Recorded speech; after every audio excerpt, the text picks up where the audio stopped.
विवेक 19 साल का था। उसने कॉलेज जाना शुरू कर दिया था। टीनेज के लड़के की तरह ही उसके अंदर भी नए भाव शुरू हो गए थे। इस उम्र में लड़कियों के प्रति जैसे अट्रैक्शन महसूस होते हैं, वैसे ही वो भी महसूस किया करता था। यार सुनील, ये लड़की नई नई आई है क्या कॉलेज में? बड़ी हॉट है यार। तू ठंड के महीने में पैदा हुआ था क्या? है अबे, तुझे हर लड़की हॉट ही नजर आती बे।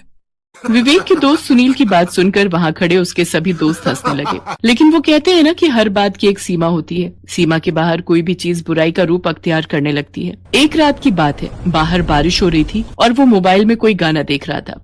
यार ये हीरो लोग का सही है यार, जब चाहे किसी भी हीरोइन के साथ रोमांटिक सीन कर लेते हैं यार। एक हम लोग हैं जिनकी जिंदगी में सूखा पड़ा हुआ है। विवेक के घर से कुछ दूरी पर उसके दूर के एक चाचा रहते थे। चाचा ने 3 महीने पहले ही शादी की थी। चाचा ने बहुत लेट शादी की थी, इसलिए चाची की उम्र उनसे बहुत कम थी।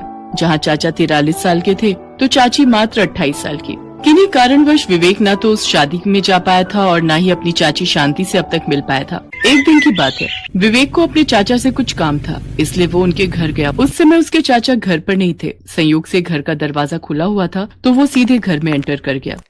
चाचू चाचू। विवेक ने चाचू चाचू की आवाज लगाई, लेकिन उसके चाचू कहीं दिखाई नहीं दिए। ये चाचू कहाँ चले गए?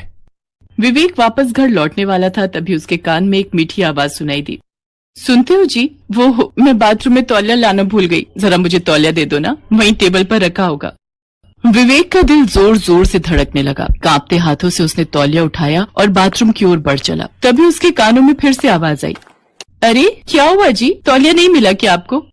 विवेक बाथरूम के पास पहुंचा और उसने शांति को तौलिया दिया। शांति ने बाथरूम से अपना हाथ निकाला और तौलिया ले लिया। विवेक की नजर शांति के गोरे गोरे हाथों पर गई तो उसके दिल की धड़कन एक बार फिर से धड़ धड़ धड़ कर करके धड़कने लगी। वो अपने ख्यालों में खोया हुआ था। तभी शांति हल्के भीगे बालों में बाथरूम के बाहर निकली। शांति ने एक अनजान लड़के को बाहर देखा तो वो डर गई।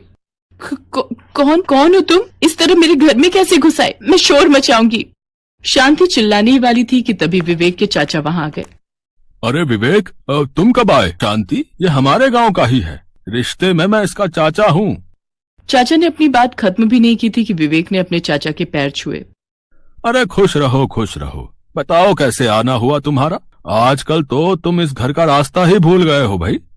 अरे नहीं चाचू, ऐसा नहीं है। वो क्या है ना, आजकल कॉलेज जाने लगा हूं ना, पढ़ाई का बहुत प्रेशर होता है। अरे प्रेशर लेकर पढ़ाई नहीं करने का, हंसते हंसते करने का है।